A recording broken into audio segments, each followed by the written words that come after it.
तो चलिए बच्चों शुरू करते हैं। पीएच ऑफ सोल्यूशन मैं पढ़ देता हूं आपके लिए, आप इसको राइट डाउन कर लीजिए फिर वीडियो पॉज करके। PH of solution that have polybasic weak acid, बहुत इंपॉर्टेंट है, ये वंडरफुल टॉपिक है मेरे हिसाब से। तो देखो बच्चों, सीधी तरह से मैं बात बोलूं तो ये इस चैप्टर को समझने के लिए बहुत ही अच्छा टॉपिक है ये। यहाँ इस चैप्टर की फील इसी क्वेश्चन में आती है, तो आप बिल्कुल फोकस होकर इस चीज़ को समझना, क्योंकि आगे भी आपके सॉल्ट में काम देगा। जब हम सॉल्ट पढ़ेंगे ना तो वहाँ पर भी ये चीज़ आपको बहुत ही ज़्यादा क्या करेगी, वैल्यू आपको इस चैप्टर में प्रोवाइड करवाएगी। तो चलिए बच्चे शुरू करते हैं। मैं रीड कर रहा हूँ। PH of solution that have polybasic weak acid, कौन सा एसिड है बच्चों, वीक एसिड है। और कौन सा है, यहाँ पे मेन बात आती है भाई, वीक एसिड है समझ गए, मतलब पुराने जो हमने शुरू में केस पढ़े थे उनमें से एक भी लगने वाला नहीं है। तो कौन से लगेंगे, केवल वीक वाले। अब वीक वाले में क्या मोनोबेसिक वाले केस लगेंगे, नहीं लगेंगे। तो कौन से केस लगेंगे, क्योंकि यहाँ पर क्या बोल रहा है वो पॉलीबेसिक। पॉलीबेसिक का मतलब होता है जो एक से ज्यादा H प्लस दें, एक से ज्यादा स्टेप में भी दें। मोनोबेसिक बता दिया, डाई बेसिक मतलब 2 दे, ट्राई बेसिक मतलब 3 दे, उससे भी ज्यादा अगर देता है तो वो किस में आ जाएगा, पॉलीबेसिक में। एक से ज्यादा जो देते हैं वो सारे पॉलीबेसिक में आते हैं। चलो इधर देखते हैं एग्जाम्पल। H3PO4, H3PO3, H2CO3, ठीक है, आपको देखने से पता लग गया होगा, यहाँ 2 H हैं, 3 H हैं, अभी 3 H हैं, तो कितने H प्लस डोनेट कर सकते हैं, एक से ज़्यादा। तो पॉलीबेसिक में हम इनको ले लेंगे, हाँ। तो पर बात समझने की है, वो हमसे पूछ क्या रहा है, पीएच निकालना है सर। निकालना क्या है, पीएच सॉल्यूशन की जो रखता हो पॉलीबेसिक वीक एसिड। क्या रखता हो, पॉलीबेसिक वीक एसिड रखता हो। टॉपिक समझ में आ गया। अब पढ़ते हैं टॉपिक में वो क्या रहा है। एग्जाम्पल देख ही लिया आपने, मैं बताया था पॉलीबेसिक वीक एसिड का लैंग्वेज। तो पॉलीबेसिक एसिड मतलब acid which donate more than one H plus ion, ठीक है, वो क्या कहलाते हैं आपके, पॉलीबेसिक एसिड कहलाते हैं। अब यहाँ पॉलीबेसिक में भी वीक की बात हो रही है, ठीक है। अब वीक की जो बात हो रही है तो वो बोल रहा है we know that H3PO4 is a tribasic acid. Tribasic acid है, कितने H प्लस है यहाँ, 3। तो कौन सा कितने एसिड हुआ है, ट्राईबेसिक, क्योंकि ये 3 H प्लस डोनेट कर देता है। बात समझ में आ गई क्या। एंड डिसोसिएट इन 3 स्टेप, और कितने स्टेप्स में डिसोसिएट होता है, 3 स्टेप में। तो चलिए बच्चों इसको पढ़ते हैं। यहां देखिए आप सब, यहां फोकस कीजिए।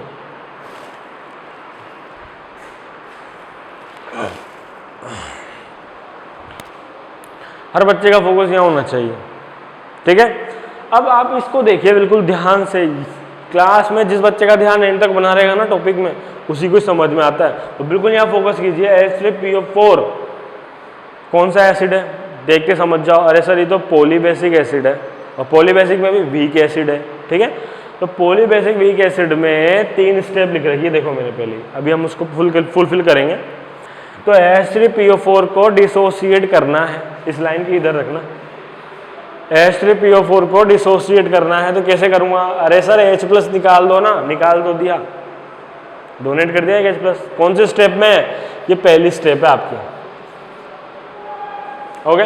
बचा हुआ पार्ट क्या, बोलो। अरे H3 में से एक H निकाल दिया, कितने H बचे बच्चों, 2 H बचे, हाँ कि ना, 2 H बचे। और चार्ज प्लस का निकला है, चार्ज बैलेंस करने के लिए क्या लगेगा, 1 माइनस लगेगा, ये लो, ठीक है। अब इधर देखो, इसको भी कर दो डिसोसिएट साथ के साथ, यहां से भी एक H प्लस निकाल दो, डोनेट कर दिया एक H प्लस। बचा हुआ पार्ट क्या, अरे यहाँ 2 H दिख रहे ना आपको, एक H निकाल लिया, बचा कितना H, एक H बच गया आपके पास HPO4। माइनस पहले ही था, एक प्लस का और निकल गया, चार्ज बैलेंस करो, माइनस का 2, ठीक है। अब देखो इधर, यहां पर आपके पास H+ एक और डोनेट कर दिया, ठीक है। अब एक H डोनेट कर दिया, एक H ही बचा था, उसके बाद वो H भी हट जाएगा और बचेगा क्या, PO4। माइनस का 2 था, 1+ निकल गया, माइनस का 3। ये हमने डिसोसिएट कर दिया, पर हमारा काम अभी थोड़ी डिसोसिएट करना थोड़ी था, हमारा तो पूरा इसको यहाँ तक समझना है। यहाँ फोकस करो बिल्कुल।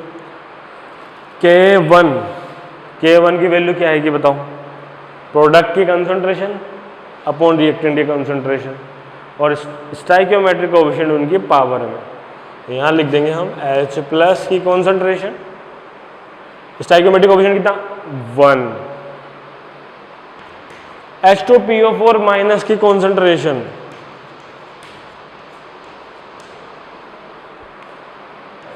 और स्टाइकियोमेट्रिक कोएफिशिएंट कितना 1। यहाँ कितना लगा दिया, कुछ भी मत लगाओ, 1 करो। और नीचे क्या लिखोगे, रिएक्टेंट की कंसंट्रेशन कितनी है, H3PO4 की कंसंट्रेशन। ठीक है बच्चों। अब इसी तरह से हम K2 भी लिखेंगे, ठीक है, लिख दूं तो देखो इधर H+ की कंसंट्रेशन, HPO4 - 2 की कंसंट्रेशन,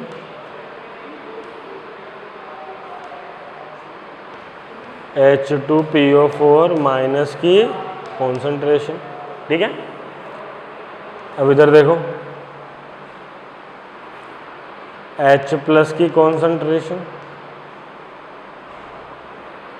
PO4 - 3 की कंसंट्रेशन, प्रोडक्ट है ना, रिएक्टेंट HPO4 - 2 की कंसंट्रेशन,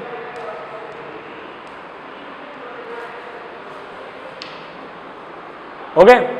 हमने निकाल लिया बच्चों K1, K2, K3, ठीक है, K3 भी निकाल लिया, तीनों की वैल्यू निकाल। अब यहाँ तक का काम तो हो गया, अब समझने वाली बात आ गई, सब बच्चों का ध्यान यहाँ होना चाहिए, अब समझेंगे। चलो बच्चों फोकस करो इधर, क्या बोल रहा है ये, ध्यान से समझना, बिल्कुल ध्यान से समझना, मैं बिल्कुल धीरे बता रहा हूँ। 4 polybasic weak acid, 4 polybasic weak acid, यही वीक पॉलीबेसिक एसिड हम पढ़ रहे हैं, इसके केस में बात करेंगे, है ना। अब आप दिमाग लगाना, K1, K2 जो मैंने येलो से लिखा है ना बच्चों, ये इंपॉर्टेंट है, इसके बेसिस पे न्यूमेरिकल होंगे। K1 इज K2 और K3 तीनों लिखे हैं यहाँ। अब इसमें हम ग्रेटर देन लेस देन का रिलेशन भी बैलेंस करेंगे, इस्टेब्लिश करेंगे। यहाँ देखो पहले वो कैसे होगा, H+ first step, H+ second step, H+ third step. कितने स्टेप में H+? 3 स्टेप में, पहली स्टेप में, दूसरी स्टेप में और तीसरी स्टेप में। दिख रही है ये आपको, ये पहली स्टेप थी और ये दूसरी स्टेप थी और ये तीसरी स्टेप थी। कितनी स्टेप है? 3, पहली, दूसरी और तीसरी। तीनों स्टेप में H+ डोनेट हो रहा है, तीनों स्टेप में क्या डोनेट हो रहा है? H+ डोनेट हो रहा है, ठीक है। अब आप बताना, ध्यान से देखना इस जगह, पहली स्टेप में H+ डोनेट हुआ। पहले तो ये जान लो कि ये तीनों स्टेप है ना, एक ही उसमें बीकर में, ठीक है, जहाँ पे हम सॉल्यूशन मिक्स कर रहे हैं ना, तो पॉलीबेसिक वीक एसिड एक ही जगह रखा हुआ है, तो तीनों स्टेप एक ही जगह हो रही हैं, ठीक है, एक ही वेसल में हो रही हैं। तो आप बताना, पहली स्टेप में H+ निकला, दूसरी स्टेप में भी H+ निकला, तीसरी स्टेप में भी H+ निकला, हाँ कि ना? तीनों स्टेप में H+ निकला कि नहीं निकला? निकला। अब आप बताओ, पहली स्टेप का जो H+ है वो दूसरी वाली स्टेप में जुड़ जाएगा नहीं जुड़ जाएगा? जुड़ेगा। कौन सा आयन है बताओ? कॉमन आयन है ना, इसमें भी H+ है और इसमें भी H+ है और इसमें भी H+ है। तो जो पहली का H+ है वो दूसरी वाले स्टेप में H+ में जुड़ जाएगा। अब जो तीसरी अभिक्रिया और तीसरी रिएक्शन है ये वाली, इसमें भी ये दो ऊपर के H प्लस है, ये इसमें जुड़ जाएंगे, जुड़ेंगे नहीं जुड़ेंगे, जुड़ेंगे। यहाँ तक की बात क्लियर है। अब सुनो, सबसे ज़्यादा H प्लस कहाँ पे, कौन सी स्टेप में, तीसरी में, ऊपर के दो जुड़ गए ना उसमें, अरे हाँ कि ना, जुड़ गए ना। तो ये बताओ मेरे को, जब सबसे ज़्यादा कंसंट्रेशन इसकी हो जाएगी तीसरे वाले स्टेप की, तो जब कंसंट्रेशन ज़्यादा इसकी हो जाएगी तो इधर कंसंट्रेशन बढ़ेगी, तो ली शार्टली प्रिंसिपल के अकॉर्डिंग बच्चों इधर कंसंट्रेशन बढ़ेगी। तो कंसंट्रेशन किधर फ्लो करती है, ज़्यादा से कम की ओर, बैलेंस करने का इक्विलिब्रियम कोशिश करेगा, वापस इक्विलिब्रियम स्टेब्लिश होने की कोशिश करेगा। तो कंसंट्रेशन कहाँ से जाएगी, ज़्यादा से कम की ओर, मतलब according to Le Chatelier principle आपका इक्विलिब्रियम किधर शिफ्ट हो जाएगा, बैकवर्ड डायरेक्शन में। आपका इक्विलिब्रियम बैकवर्ड डायरेक्शन में शिफ्ट हो गया। ठीक है, यहाँ तक की बात भी ठीक है। अब बच्चों बताओ, जब इक्विलिब्रियम इधर शिफ्ट हो जाएगा, ठीक है, तो डिसोसिएशन ज़्यादा हो रहा है या कॉम्बिनेशन ज़्यादा हो रहा है, डिसोसिएशन कम हो रहा है और कॉम्बिनेशन से ज़्यादा हो रहा है, आपका रिएक्टेंट ज़्यादा बन रहा है।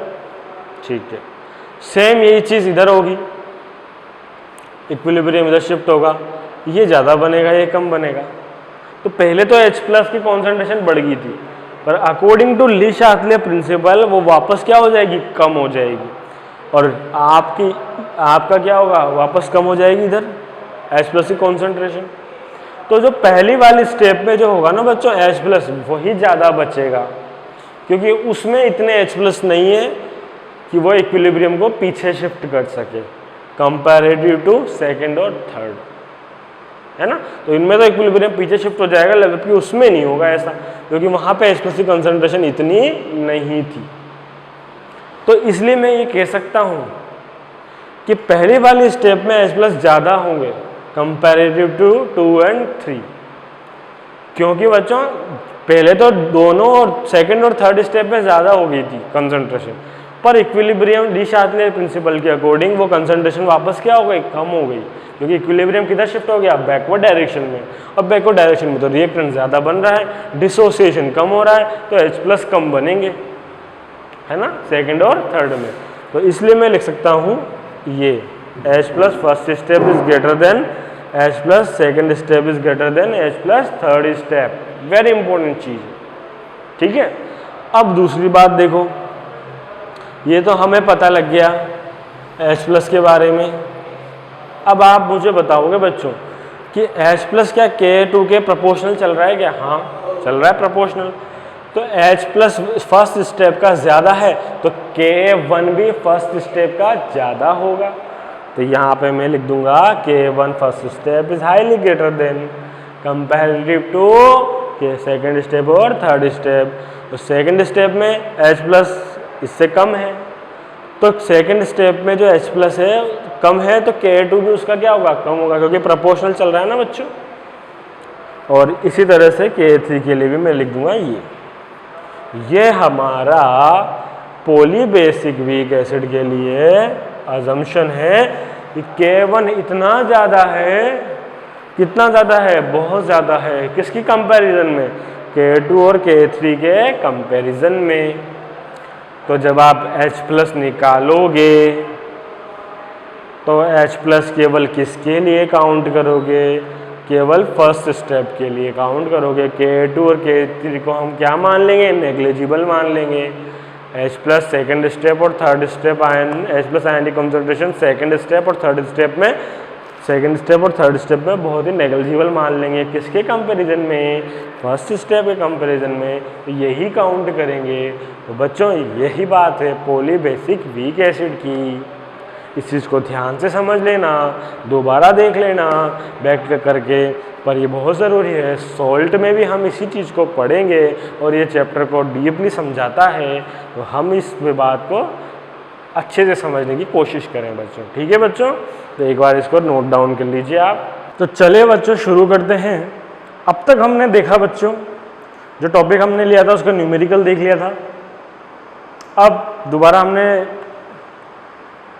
पॉली बेसिक वीक एसिड का पढ़ा। पॉलिक बेसिक वीक एसिड का पीएच कैसे निकालते हैं वो हमने देखा। तो उसमें हमने लास्ट यही देखा कि K1 is highly greater than K2 then highly greater than K3। तो इस चीज़ में K1 इतना बड़ा हो जाता है कि K2 और K3 को आप नेग्लिजिबल मान सकते हो। किसके कंपैरिजन में? K1 के कंपैरिजन में। ठीक है बच्चों, अब सुनो, इसी चीज़ का यूज़ करते हुए हम इस न्यूमेरिकल को करने वाले हैं। तो सभी बच्चे ध्यान दीजिए, इधर फोकस अपना यहाँ रखिए। इस क्वेश्चन को आप रीड कर लीजिए, राइट डाउन कर लीजिए, फिर मैं इसको एक बार रीड करके सुनाता हूँ ताकि आपके समझ में आ जाए। तो बच्चों इधर देखिए, 0.1 है कॉन्सेंट्रेशन मोलरिटी में है, काय में चेंज करनी है हमें? नॉर्मलिटी में। H3PO4, H3PO4 मतलब पॉली बेसिक वीक एसिड है, दिख गया ना आपको? तो पॉली बेसिक वीक एसिड वाली आपको कॉन्सेप्ट लगाना है। गिवन, गिवन क्या क्या है? गिवन देखो मैंने ब्लू में लिख रखा है और जो पूछ रहा है वो मैंने येलो में लिख रखा है। बात समझ में आ गई क्या? अब यहाँ देखो, K1 10⁻³ है, K2 10⁻⁷ है और K3 हमारा 10⁻⁻12 है। पूछ क्या रहा है? पीएच पूछ रहा है। पीएच पूछेगा तो आप क्या निकालोगे? पहले H+ निकालोगे। और आपसे वो पूछ रहा है H2PO4 माइनस की कॉन्सेंट्रेशन, HPO4-2 की कॉन्सेंट्रेशन, PO4-3 की कॉन्सेंट्रेशन, ये सभी कॉन्जुगेट है बच्चों। क्या है ये? कॉन्जुगेट है। किसके कॉन्जुगेट है? ये तीनों स्टेप में वो आ जाएंगे आपके कॉन्जुगेट इन एसिड्स के। H3PO4 का कॉन्जुगेट क्या आएगा? H2PO4 माइनस कॉन्जुगेट बेस हो जाएगा। इसकी कॉन्सेंट्रेशन वो आपसे पूछ रहा है। ठीक है, तो चलिए बच्चों निकालते हैं। क्वेश्चन कैसे करना है पहले देखें हम। यहाँ पर देखिए, बिल्कुल फोकस यहाँ रखिए, बहुत अच्छा क्वेश्चन है। इस चैप्टर की पूरी जो थीम है, वैल्यू है, वो सारा का सारा इसी क्वेश्चन में बेस्ड है। अब यहाँ देखो H+ जो है, H+ कैसे निकाल देंगे? तो पहले तो यहाँ देखो K1 K2 K3 1 2 3, इनमें से सबसे बड़ा कौन सा है? तो देखो माइनस में जो बड़ा छोटा होता है ना बच्चों, वो बड़ा होता है। तो देखो -3 है और ये -12 है, काफ़ी बड़ा अंतर है। तो K1 को हाईली ग्रेटर देन K3 है, तो हम K1 को K2 और K3 की कंपैरिजन में बहुत ही बड़ा है, तो K2 और K3 को हम नेग्लिजिबल मान लेंगे। और जो भी आप H+ निकालोगे वो किसकी हेल्प से निकालोगे? केवल और केवल K1 की हेल्प से निकालोगे। तो आइए बच्चों यहाँ देखो, H+ = K1.C, क्योंकि मैं K1 ही लूंगा। क्यों लूंगा? क्योंकि K1 is highly greater than K2 is highly greater than K3। ये मैंने नेग्लिजिबल मान लिया। केवल और केवल किससे H+ निकालूंगा? K1 से मैं H+ निकालूंगा। अब देखो बच्चों, यहाँ आ गया K1 10⁻³ मल्टीप्लाई बाय कॉन्सेंट्रेशन किस में चाहिए? नॉर्मलिटी में चाहिए। यहाँ किस में है? मोलरिटी में है। तो चेंज करेंगे तो कॉन्सेंट्रेशन यहाँ लिख देता हूँ मैं। कॉन्सेंट्रेशन कहाँ लिखूँ? यहाँ लिख देता हूँ। कॉन्सेंट्रेशन आ गया आपका 0.1 इंटू वैलेंसी फैक्टर कितना चलेगा? बताओ, जल्दी बताओ। यहीं पे बात ध्यान देने की है, जल्दी से बताओ कितना चलेगा वैलेंसी फैक्टर? अरे सर पॉलीबेसिक एसिड है। पॉलीबेसिक एसिड तो है बच्चों, पर एक स्टेप में, चाहे ये स्टेप में बात कर लो, पहली स्टेप में कितने H+ दिए? एक H+ दिए, तो वैलेंसी फैक्टर कितना हो गया? 1 हो गया। तो यहाँ पे मैं 1 लगाऊंगा और ये हो जाएगा मेरा 0.1 मतलब 10⁻⁻1। कॉन्सेंट्रेशन 10⁻⁻1 आ गई। मैं इसको यहाँ पर पुट कर दूंगा। बात समझ में आ गई क्या? अब बच्चों यहाँ देखो 10⁻⁻4 अंडर रूट में कितना आएगा आंसर? 10⁻⁻2। यह आ गया आपकी H+ की कॉन्सेंट्रेशन। अब आप इससे क्या निकाल लोगे? अब आप इससे निकाल लोगे pH। तो यहाँ पे आपका आ जाएगा -log H+ मतलब 10⁻⁻2। अब यहाँ पे आ जाएगा आपका 2। pH कितनी आ गई बच्चों? 2 आ गई। pH तो हमने कैलकुलेट कर ली। ठीक है, अब आपको क्या कैलकुलेट करना है, अब आपको H3PO4 कैलकुलेट करना है। तो सॉरी H2PO4 माइनस की कॉन्सेंट्रेशन ये आपको कैलकुलेट करना है। तो अब वो इसकी कॉन्सेंट्रेशन वो पूछ रहा है और वो कैसे निकलेगी चलिए देखते हैं। तो सबसे पहले बच्चों यहाँ आप ध्यान देने वाली बात यह है t इक्वल टू 0 और t equal to t equilibrium पर। ठीक है बच्चों, नीचे फोकस कीजिए, बिल्कुल काली पट्टी के ऊपर रखना। और अब आप बिल्कुल ध्यान से देखिए एक चीज़ कि अब K1 का मान नहीं निकला,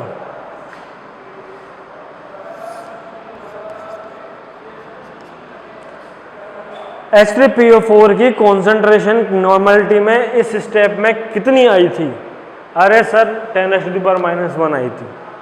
क्या आई थी? 10⁻⁻1 मतलब 0.1 थी। 0.1 इंटू 1 0.1। तो यहाँ देखो तो 0.1 में यहाँ लिख दूंगा, क्या लिख दूंगा यहाँ पर 0.1 लिख दिया मैंने। ध्यान से देखना इस न्यूमेरिकल को, बहुत इंपॉर्टेंट न्यूमेरिकल बच्चों है। यहाँ मैंने लिख दिया 0.1। अब यहाँ प्रोडक्ट के लिए मैं क्या लिख दूंगा कॉन्सेंट्रेशन? अरे जब रिएक्शन स्टार्ट ही नहीं हुई है तो आपके प्रोडक्ट की कॉन्सेंट्रेशन कितनी रहेगी? अरे प्रोडक्ट की कॉन्सेंट्रेशन 0 रहेगी। तो यहाँ पे मैं लिख दूंगा 0 और यहाँ 0, t बराबर 0 ना, टाइम 0 है ना। अब टाइम आपका इक्विलिब्रियम का आ गया, इक्विलिब्रियम पर आपका ये हो जाएगा, इसमें से अगर जितना परसेंटेज रिएक्टेंट में से कम होगा कॉन्सेंट्रेशन में से, उतना ही क्या बनेगा? प्रोडक्ट बनेगा। जितना रिएक्टेंट में से कम होगा उतना ही क्या बनेगा? प्रोडक्ट बनेगा। तो यहां पर मैं क्या कम करूंगा बच्चों? 0.1 माइनस एक्स, 0.1 माइनस एक्स। अब जब इसमें से 0.1 माइनस एक्स कम हो गया है तो प्रोडक्ट में भी एक्स ही बनेगा। ध्यान दीजिए बच्चों इस बात पे, यहाँ फोकस रखिए। एक्स और इधर भी कितना आ जाएगा? एक्स। बिल्कुल आसान है, ठीक है, यहाँ तक कोई दिक्कत नहीं है। अब बच्चों इधर देखो, ये तो हमने कर लिया।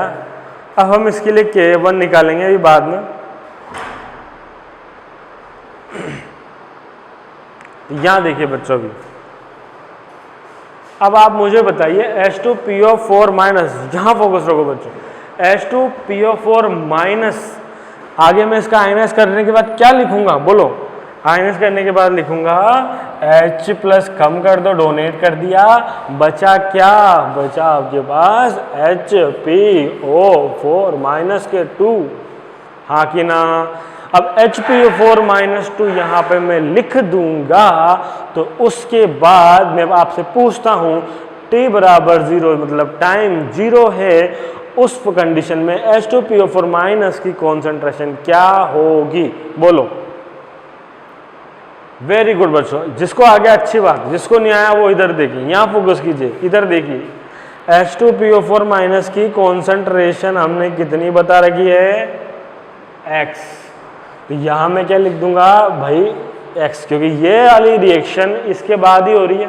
तो यहाँ मैं क्या लिख दूंगा? x। यहाँ फोकस कीजिए बिल्कुल, x।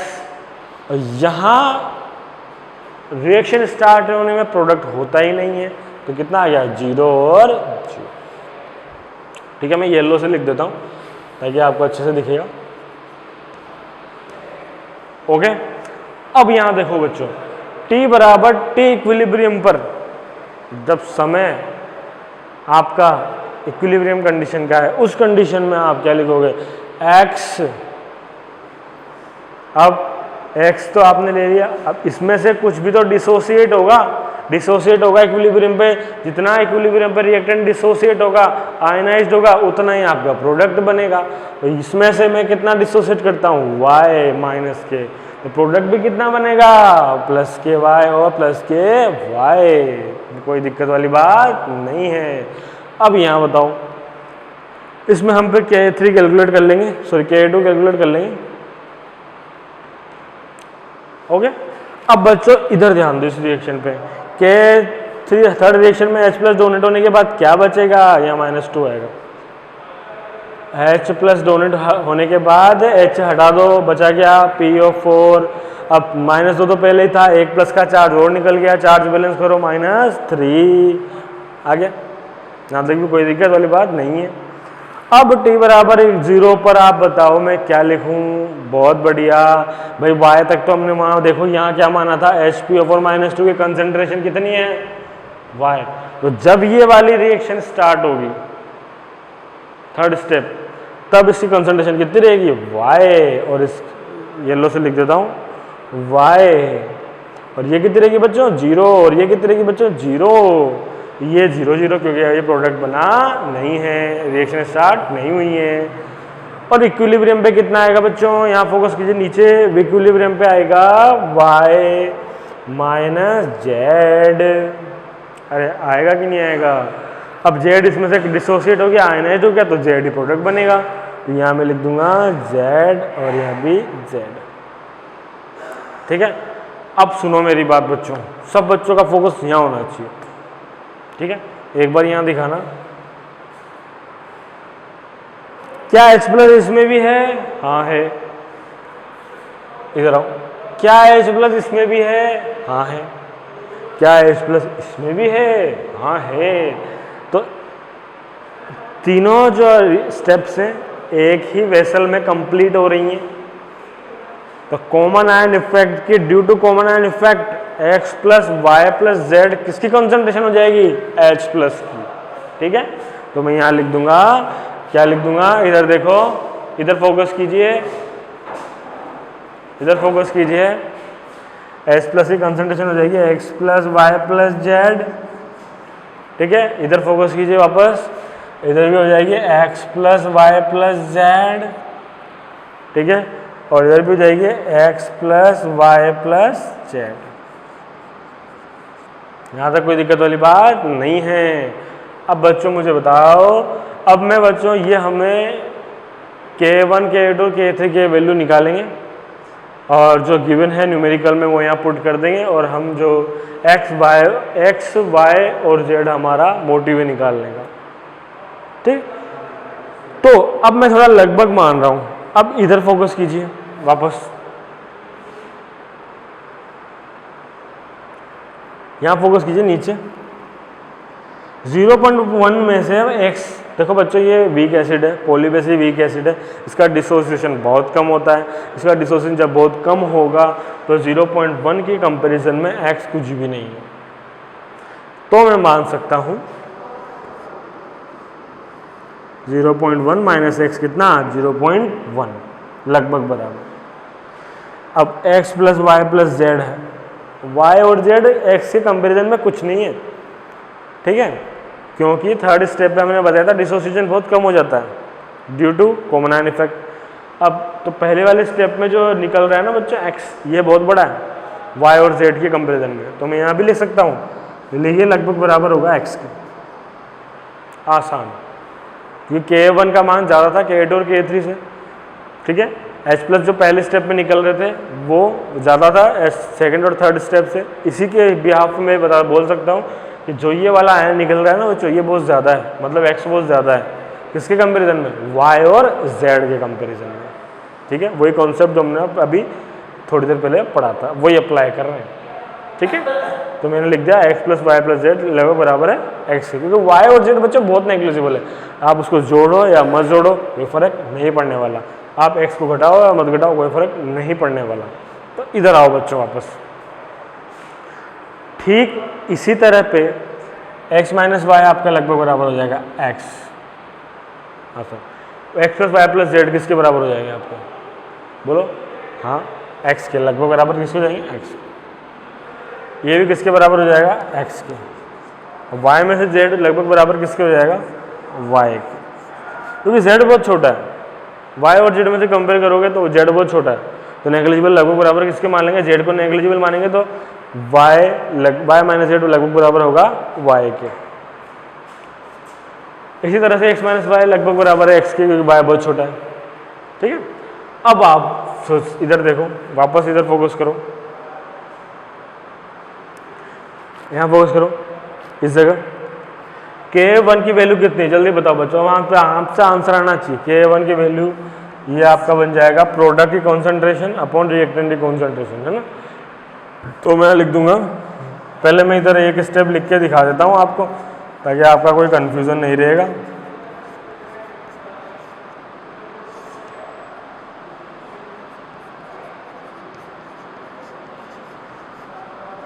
ठीक है।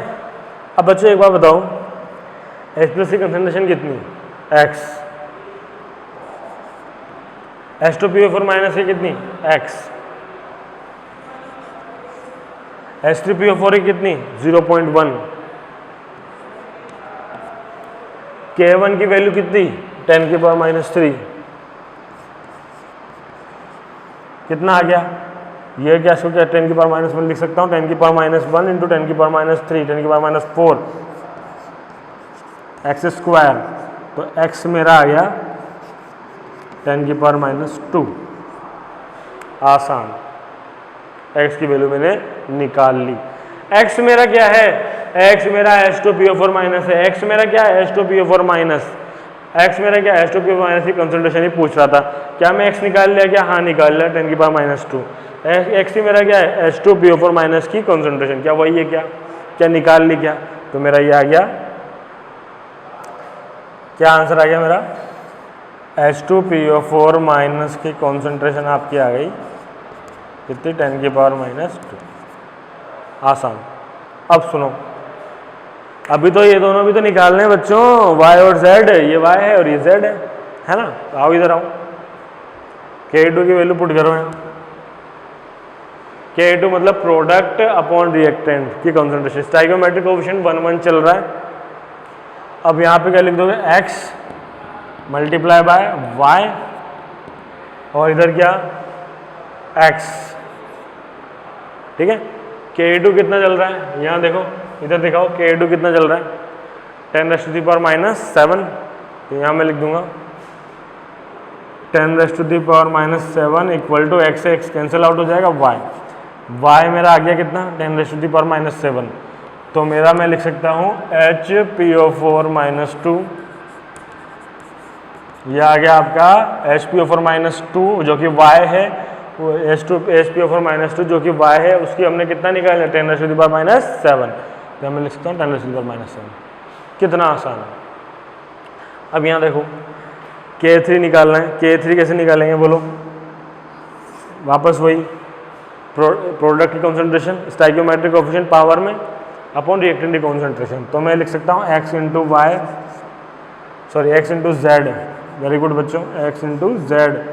और इधर क्या आएगा? अपॉन में y।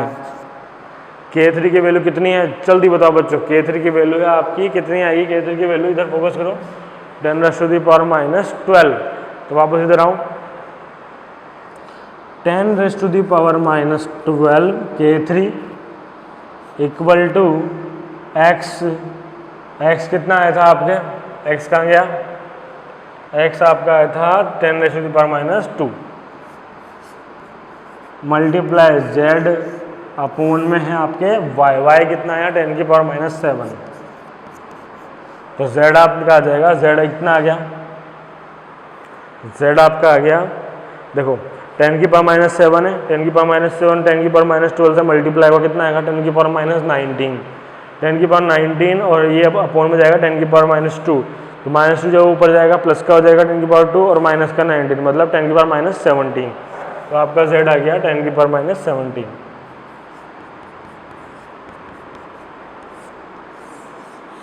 और जेडी आपका क्या है? PO4 -3। PO4 -3 कंसंट्रेशन कितनी आ गई आपकी? 10⁻⁻17। ठीक है। इस तरह से हमने तीनों निकाल लिए। x y z की वैल्यू क्या है? इनकी कंसंट्रेशन ही है। pH हमने पहले निकाल ही ली थी। तो चलिए बच्चों, ये हमने न्यूमेरिकल कर लिया। तो इस तरीके से बिल्कुल यही मेथड से, बहुत इंपॉर्टेंट है, वेरी इंपॉर्टेंट, वेरी कॉन्सेप्चुअल चीज़ है बच्चों ये। इसको अच्छे समझ लो, इस चीज़ को पूरे चैप्टर की थीम ही है। तो बच्चों आप इसको अच्छे समझो, इसको इस तरह के क्वेश्चंस बहुत अच्छे होते हैं और एग्जाम में पॉइंट ऑफ व्यू से बहुत इंपॉर्टेंट है। तो चलिए बच्चों शुरू करते हैं। अब हम pH of mixture of monobasic weak acid and strong acid, topic आप राइट डाउन कर लो, इसको लिख लो, मैं समझाता हूँ, रीड करके आपको बताता हूँ। इस लाइन की इधर इधर रखें, लाइन की इधर pH of mixture of mono basic weak acid, सबसे पहले वो क्या पूछ रहा है आपसे, पीएच पूछ रहा है, किसकी पूछ रहा है, मिक्सचर की पूछ रहा है कि कौन सा मिक्सचर है, मोनो बेसिक वीक एसिड। एक तरफ तो आपके पास है मोनो बेसिक वीक एसिड जैसे CH3COOH, mono basic weak acid and strong acid. अब ये देखो बच्चों नई तरह का ही कंसेप्ट है, अब तक हमने ऐसा नहीं किया, या तो हमने स्ट्रॉन्ग एसिड लिए थे या वीक एसिड लिए थे, एसिड में एसिड मिलाया था, बेस में बेस मिलाया था, या एसिड में बेस भी मिलाया था, स्ट्रॉन्ग एसिड में स्ट्रॉन्ग बेस। अब ये क्या कर रहा है, अब ये बच्चों ये कर रहा है, बिल्कुल ध्यान से समझना इस चीज को, ये मोनो बेसिक वीक एसिड को किस में मिक्स कर रहा है बच्चों, ये मोनो बेसिक वीक एसिड को, मतलब एसिड तो आपका वीक है और मोनो बेसिक है, उसको स्ट्रॉन्ग एसिड में डाल रहा है। मतलब एक का जिसका एक ऐसा एसिड जिसका पार्शली आयनाइजेशन होता है और एक ऐसा एसिड जिसका 100% आयनाइजेशन होता है, उन दोनों को ये मिक्स कर रहा है और आपसे पूछ रहा है पीएच। देखो कितना अच्छा क्वेश्चन है ये, कितना अच्छा टॉपिक है ये, लेबोरेटरी के पॉइंट ऑफ व्यू से बहुत इंपॉर्टेंट है बच्चों, क्योंकि हम वहाँ पे तरह तरह के एसिड मिक्स करते हैं और आपसे वहाँ पूछ लिया पीएच निकालो इसकी, कैसे निकालोगे, ऐसे निकालोगे। चलो बच्चों शुरू करते हैं। यहाँ देखिए कौन सा एसिड है, ये वीक एसिड है, मोनोबेसिक है, हाँ है, पहली कंडीशन फुलफिल।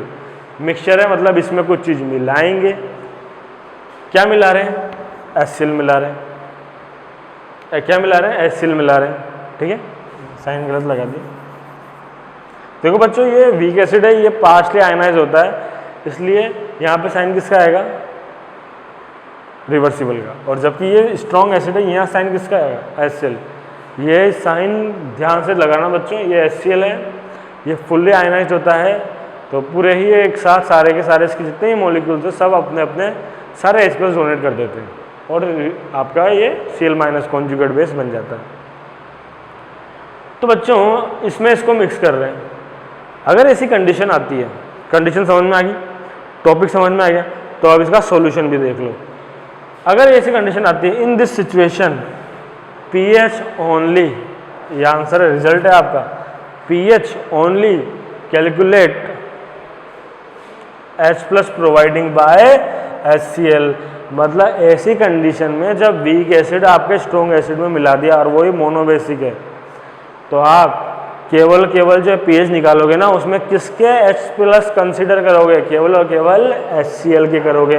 बात समझ में आ गई क्या, ठीक है, तो आप केवल HCl के ही H+ कंसीडर करोगे, ठीक है। अब इसको हम एक न्यूमेरिकल से समझते हैं, एक एग्जाम्पल से समझते हैं, है ना बच्चों। तो चलिए बच्चों शुरू करते हैं। अब हमने देखा इस न्यूमेरिकल को, आप पहले राइट डाउन कर लीजिए वीडियो पॉज करिए। अब देखो, ए solution contain 0.1 m HCl and 0.001 m CH3COOH। मतलब इन दोनों के दो एसिड हैं आपके पास, एक HCl है, एक आपके पास CH3COOH है, एसिडिक एसिड है।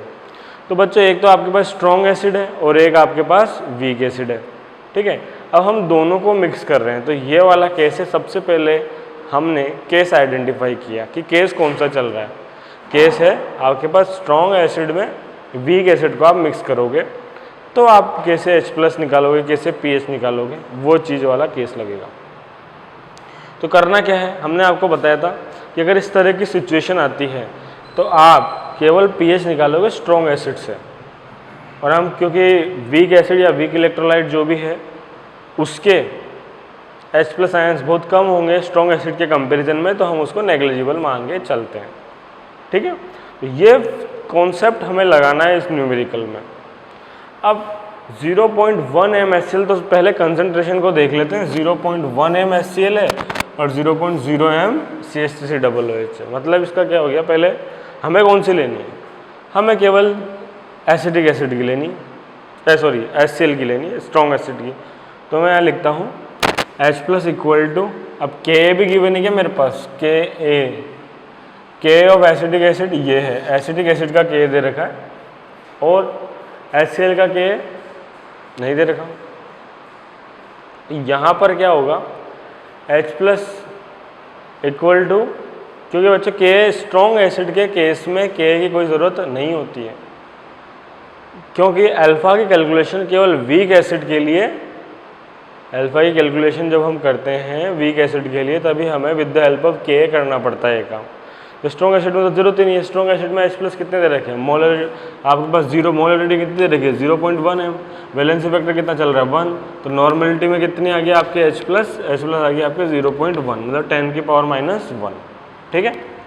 अब pH निकालना है आपको, pH होता है माइनस log H प्लस, ये वैल्यू हम पुट कर देंगे 10 की पावर, ये क्या हो गया 10 की पावर -1 होता है, 10 की पावर -1 तो +1, pH कितनी आ गई बच्चों +1, ठीक है। इसमें कोई नई बात नहीं है, हमने केवल pH किसके लिए निकाल दी H प्लस के आपके HCl के लिए, क्योंकि हमने किसको नेग्लिजिबल मान लिया वीक एसिड एसिडिक एसिड को।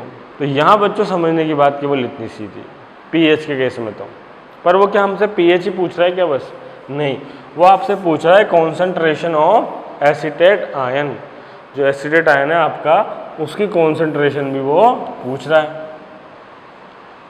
तो जो आपका एसीटेट आयन है वो एक्चुअलिटी में क्या है उसको समझो। जो आपका एसीटेट आयन है वो कॉन्जुगेट बेस है कौन से एसिड का, ये एसीटेट आयन एसिटिक एसिड का कॉन्जुगेट बेस है। कैसे पता लगा, ये देखो यहाँ पर H प्लस CH3COO माइनस, ठीक है, इसमें ही डिवाइड होगा, ये इसमें आयनाइज्ड होगा, तो इसमें जब ये आयनाइज्ड होगा तो कौन सा आयन देगा, एसीटेट आयन देगा।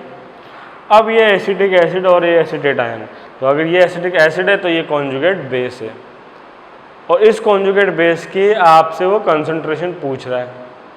देखो कॉन्सेंट्रेशन ऑफ एसिटेट आयन, तो with the help of K, क्योंकि K गिवन है ना, with the help of K we will calculate the concentration of acetate ion. Okay, कैसे करेंगे देखो इधर, T इक्वल टू 0 पर, T इक्वल टू 0 पर मतलब रिएक्शन अभी स्टार्ट नहीं हुई है। इस कंडीशन में बच्चों ये बताओ मुझे कि एसिटिक एसिड की कॉन्सेंट्रेशन कितनी दे रखी है, एसिटिक एसिड की कॉन्सेंट्रेशन दे रखी है, देखो पॉइंट इधर फोकस करो, आ रहा हो तो कोई दिक्कत नहीं है, बोर्ड पे आ रहा था ना 0.001 m, ठीक है, ये इसकी कॉन्सेंट्रेशन है। तो इसको कितने ले लेंगे हम 10 की पावर -3, एक्चुअलिटी में बच्चों 0.001 कितना हो गया 1/1000,